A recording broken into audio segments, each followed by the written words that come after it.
Hello everyone, this is AI Crypto Insights, and I'm your AI analyst. Just a quick reminder, this explainer is for educational reference only and it doesn't constitute any investment advice. As you know, crypto investing carries high risk. Today, we're breaking down a really interesting analysis from BitPush News called Is the Big Correction Just Beginning? We're going to get you the key insights in just a few minutes. Okay, let's just dive right in. The reason we're even having this conversation starts with this number, over $500 million. That's how much was wiped out in forced liquidations during that recent very sharp price drop. This isn't just a statistic, it's the scene of the crash, and we're here to figure out what really happened. So here's how we're going to break this down. First, we'll look at the market's internal health. What's going on inside crypto itself? Then we're going to zoom out and see the global pressures at play.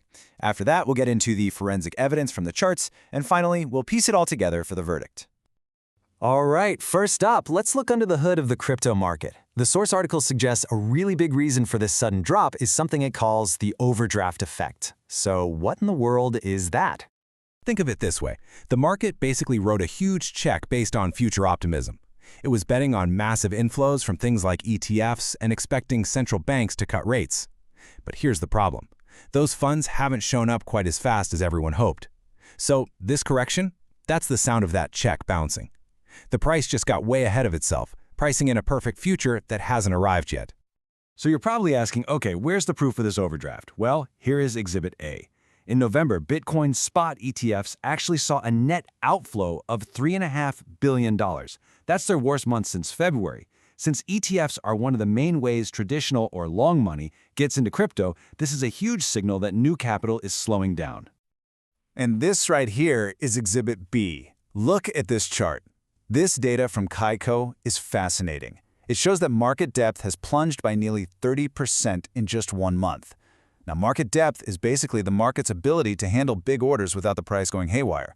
It's like a swimming pool losing a third of its water. Now, even a small splash can create huge waves. This makes the whole market way more fragile and prone to these crazy swings we just saw. Okay, so that's what's happening inside crypto. But as we know, Bitcoin doesn't exist in a vacuum. Let's zoom out, because the wider global economy is really putting some serious pressure on all risk assets. And Bitcoin is right at the front of the line. Now this is where it gets really interesting. On the surface, you see a 90% chance of a Fed rate cut, and you think, great, that's bullish. But the real fear in the market, the one BitPush News points out, is whether those cuts will actually create new money to pump into assets. The worry is that there just isn't enough fresh cash sitting on the sidelines to really push prices a lot higher from here. But maybe the biggest boogeyman hiding in the closet comes from Japan. For years, investors have used what's called the yen carry trade. They borrow Japanese yen for super cheap and use it to buy higher-yielding assets, like crypto. Well, if the Bank of Japan starts hiking rates, that whole trade could unravel. Investors would be forced to sell assets, including Bitcoin, to pay back those loans. And that could set off a wave of selling around the globe. All right, enough about sentiment and macroeconomics. It's time to put on our detective hats and move to the forensics lab. We're going to look at the cold, hard data coming straight from the charts. So what is the raw data actually saying? Well, according to analyst Jose Antonio Lanz, who was cited in the article, the signals are pretty darn clear, and they're pointing to a potential trend reversal for the medium term. Okay, look at this chart summary. These are some classic textbook bearish signals. First, you've got the death cross. That's a big one. Then there's the ADX indicator, which measures trend strength, screaming above 40. That tells us this isn't just a small dip, it's a strong, established downtrend. Momentum is clearly with the sellers. And maybe most importantly, that critical support level around $63,000, it didn't just bend, it broke. So, let's recap. We've seen the internal market froth, we've looked at the scary macro pressures from the outside, and we've analyzed the bearish chart signals. It's time to put it all together and figure out what this all means. But just when things were looking their darkest, a plot twist. Vanguard, a titan of traditional finance that has famously been anti-crypto, suddenly did a 180.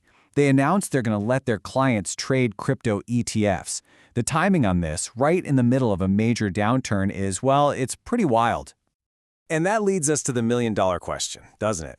The Vanguard news is without a doubt a huge long-term positive, but can one piece of news, even from a giant like Vanguard, be enough to fight back against all these powerful market forces we've been talking about? The source suggests we should probably pump the brakes on that idea. And so we arrive at the final verdict from the Bit Push News analysis. This isn't just another buy the dip opportunity. What we're seeing is a fundamental risk repricing. The market is shaking out all the fantasy-based speculation and is trying to figure out what price real, actual money is willing to pay for Bitcoin now. So the key takeaway is this: the recent correction isn't just a dip, but a deeper risk repricing event driven by internal froth, macro pressures, and bearish technicals. I'd love to hear what you think, so drop your thoughts in the comments. See you in the next explainer.